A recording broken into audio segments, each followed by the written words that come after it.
Hello 10th class, आपकी 16 सितंबर की worksheet है, वर्कशीट नंबर 32, सब्जेक्ट साइंस। तो आपका जो टॉपिक है वो है धातु एवं अधातु, यानी कि मेटल एंड नॉन मेटल। ये वही टॉपिक है जो आप 7th या 8th क्लास से पढ़ते आ रहे हो। हर क्लास में थोड़ा थोड़ा इसके बारे में डिटेल पढ़ी थी, अब वो थोड़ा सा और आपको वास्ट करके दिया जा रहा है इस क्लास में। ठीक है, अब देखिए, तत्वों को उनके गुण धर्मों के आधार पर धातु एवं अधातु में वर्गीकृत किया जाता है।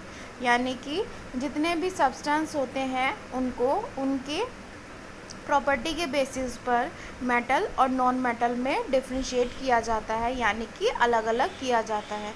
धातु के कुछ उदाहरण हैं आयरन, एल्युमिनियम, चांदी, कॉपर।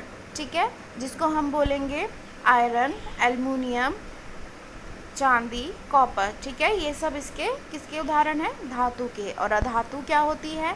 अधातु है हाइड्रोजन, नाइट्रोजन, सल्फर, ऑक्सीजन। ठीक है, आप इनके सबके सिंबल भी याद रखेंगे बच्चों।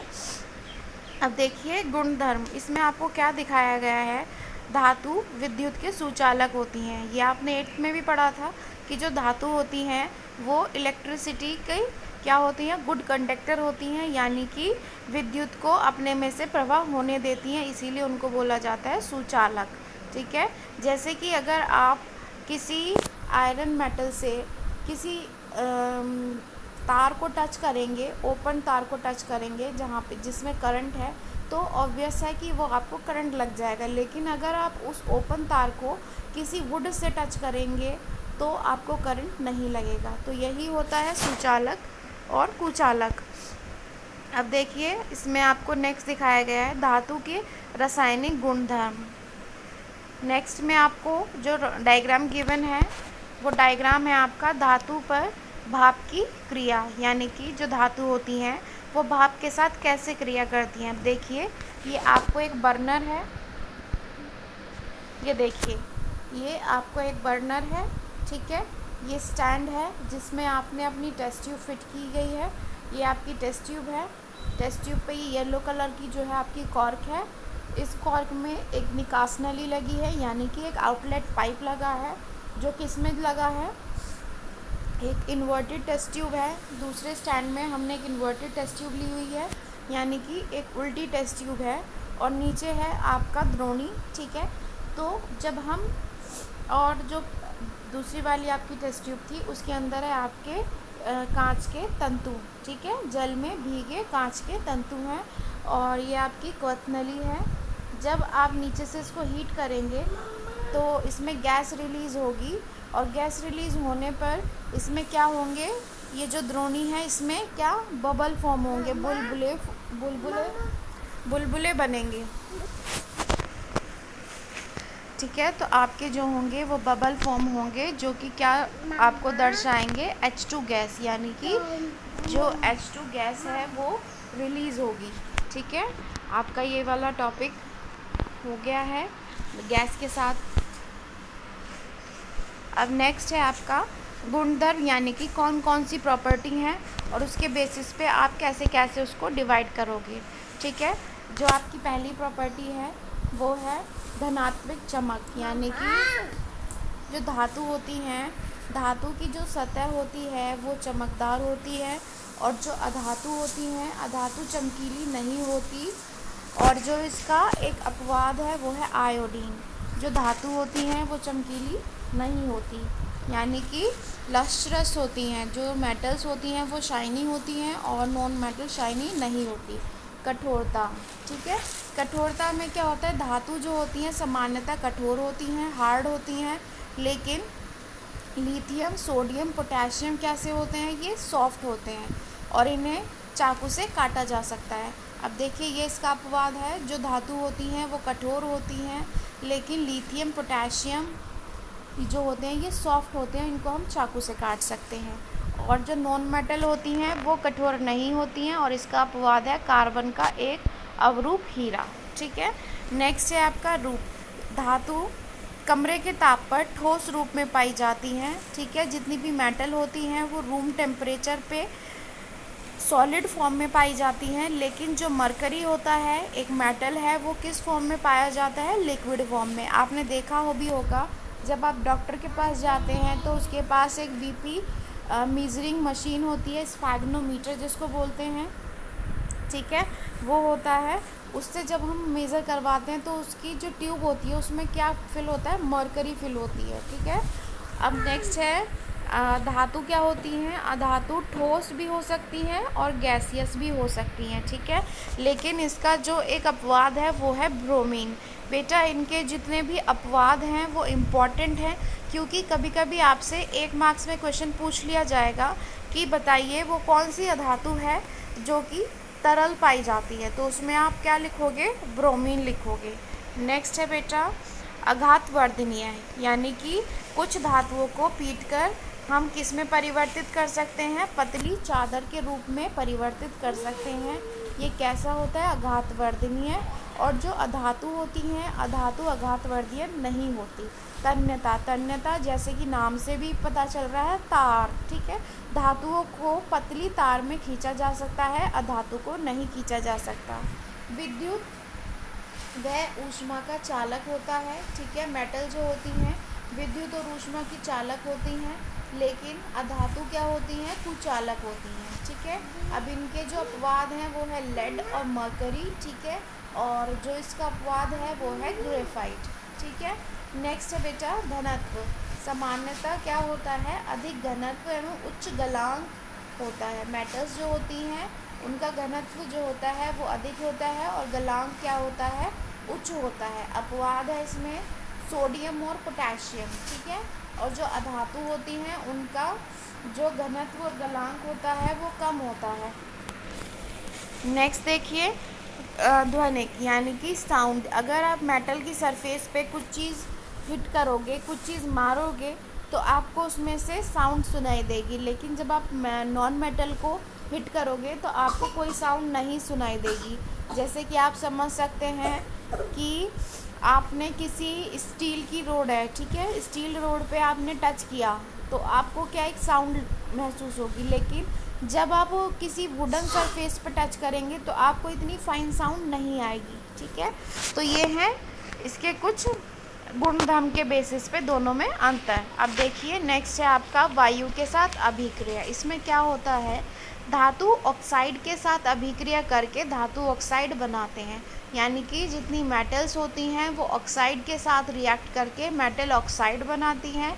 ये आपको इसकी एक रिएक्शन गिवन है बेटा। धातु प्लस ऑक्सीजन क्या देती है? धातु ऑक्साइड। एग्जाम्पल है इसका 2CO2 2CO प्लस O2, तो ये हमें क्या बनाएगी? कॉपर ऑक्साइड, ठीक है, इसमें हमें मिलेगा कॉपर ऑक्साइड। नेक्स्ट आपका सेम यही है, उसमें मिलेगा हमें एल्युमिनियम ऑक्साइड, यानी कि जो धातु होती हैं वो अभिक्रिया करके क्या बनाती हैं? धातु ऑक्साइड। धातुएं ऑक्सीजन के साथ अलग अलग तरह से अभिक्रिया दिखाती हैं, यानी कि जो धातु होती हैं ऑक्सीजन के साथ अलग अलग तरीके से रिएक्शन करती हैं। जैसे कि सोडियम और पोटेशियम वायु में क्या करते हैं? आग पकड़ लेते हैं, जिस रोकने के लिए इन्हें कैरोसिन में डुबाकर रखा जाता है। ये भी आपका एक इम्पॉर्टेंट क्वेश्चन है। आपसे कोई पूछे ऐसी कौन सी मेटल है जिसको आप तेल में डुबो के रखेंगे, तो आप उसके लिए उदाहरण देंगे सोडियम और पोटेशियम ऐसी मेटल है जो कि आग पकड़ लेती हैं, ठीक है। नेक्स्ट है आपका बच्चों मैग्नीशियम और magnesium, aluminium and zinc, lead. Mg होता है मैग्नीशियम, Al होता है एल्युमिनियम, Zn होता है जिंक और Pb होता है लेड, ठीक है। ये वायु के साथ धीरे धीरे अभिक्रिया करते हैं, यानी कि ये जो होते हैं ये एयर के साथ स्लो रिएक्शन करते हैं। इन तत्वों पर ऑक्साइड की परत चढ़ी जाती है, इसीलिए क्या किया जाता है? इनके ऊपर किसी और धातु की परत चढ़ाई जाती है। आयरन, आयरन क्या करता है? वायु में गर्म होने पर प्रज्वलित नहीं होती, लेकिन ज्वाला में लोहा चूर्ण डालने पर वह तेजी से जलने लगती है, ठीक है। नेक्स्ट है आपका कॉपर भी प्रज्वलित नहीं होता, लेकिन उस पर काले रंग के परऑक्साइड की परत चढ़ जाती है। जो कॉपर होता है वो भी प्रज्वलित नहीं होता, उस पर क्या होता है, काले रंग का पेरोक्साइड की परत चढ़ जाती है। Ag जो होता है आपका चांदी होती है, और Au जो होता है गोल्ड होता है। जो ऊपर आपको Au सिंबल मेंशन किया हुआ था और उसके साथ चांदी लिखी हुई थी बेटा, उसको सब लोग करेक्ट कर लें। Au होता है गोल्ड और Ag होती है चांदी। ऑक्सीजन के साथ क्या करते हैं, रिएक्शन नहीं करते।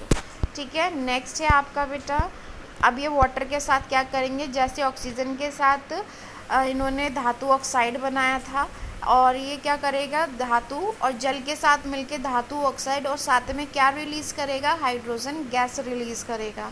धातु ऑक्साइड और जल दोनों मिलके क्या बनाएंगे, धातु हाइड्रोक्साइड बनाएंगे। ठीक है, अब देखिए धातु क्या, इसमें क्या क्या आपको बताया गया है। केवल भाप के साथ क्रियाशील होते हैं, यानी कि खाली स्टीम के साथ रिएक्शन कौन कौन करते हैं, aluminium, Al aluminium, Fe iron, Zn zinc. और ठंडे जल के साथ यानी कि कोल्ड वाटर के साथ कौन रिएक्शन करेगा, सोडियम, पोटेशियम, कैल्शियम। और हॉट वाटर के साथ कौन रिएक्शन करेगा, मैग्नीशियम। Ca और Mg जल के साथ अभिक्रिया करने पर तैरने लगते हैं। जल के साथ अभिक्रिया नहीं, जो कि वाटर के साथ रिएक्शन नहीं करते हैं, वो है lead, Pb lead, Cu copper, Au gold और Ag सिल्वर। अब देखिए आप 2Na प्लस 2H2O ये क्या बनाएगा, 2NaOH यानी कि सोडियम हाइड्रोक्साइड, प्लस क्या रिलीज़ किया इन्होंने, H2 और उसके साथ में हीट रिलीज़ की। सेम ऐसे ही मैग्नीशियम जब वाटर से रिएक्ट करेगा, मैग्नीशियम हाइड्रोक्साइड बनाएगा और वाटर रिलीज़ करेगा। नेक्स्ट एल्युमिनियम जो है वो वाटर के साथ रिएक्ट करेगा, तो रिएक्ट करने के बाद वो क्या बनाएगा, एल्युमिनियम हाइड्रोक्साइड, ट्राइऑक्साइड। ठीक है, अब देखिए उद्यमीय धर्मी ऑक्साइड, वे धातु ऑक्साइड जो अम्ल तथा क्षार दोनों के साथ अभिक्रिया करते हैं तथा लवण और जल उत्पन्न करते हैं। ठीक है, इनको हम एम्फोटेरिक भी बोलते हैं। इसका जो उदाहरण आपको दिया गया है वो है जिंक और एल्युमिनियम ऑक्साइड। ठीक है, जिंक और एल्युमिनियम ऑक्साइड इसके उदाहरण है, आपसे पूछ लिया जाएगा उभयधर्मी ऑक्साइड कौन से होते हैं, तो इसमें आप बताएंगे जिंक और एल्युमिनियम ऑक्साइड।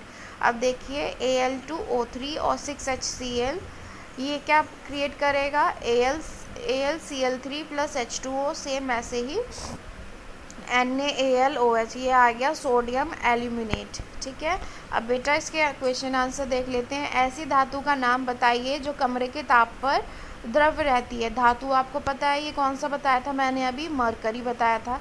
आघात वर्धनीय एवं तन्य में अर्थ बताइए। देखिए आघात वर्धनीय क्या होता है, किसी भी धातु को हम पीट कर किस में बदल सकते हैं, किसी भी शीट फॉर्म में बदल सकते हैं। ठीक है, पतली चादर की फॉर्म में बदल सकते हैं। और तन्य में क्या होता है, तन्य में हम किसी की भी धातु को खींच के तार की फॉर्म में कर सकते हैं। ठीक है, ये तन्य होता है। सोडियम और पोटेशियम को तेल के अंदर संग्रहित क्यों किया जाता है, क्योंकि ये एयर में क्या करते हैं, ये एयर में फायर कैच कर लेते हैं, यानी कि जल जाते हैं। ठीक है, उभयधर्मी ऑक्साइड क्या होते हैं, इनके दो उदाहरण लिखिए। तो आप यहाँ से इसको मेंशन कर देंगे, वे ऑक्साइड जो अम्ल और क्षार दोनों के साथ अभिक्रिया करते हैं। ठीक है, दोनों के साथ अभिक्रिया करते हैं तथा लवण और जल उत्पन्न करते हैं। ठीक है, इसका जो उदाहरण है वो है जिंक और एल्युमिनियम। क्लास आपकी ये वर्कशीट कंप्लीट हो गई है।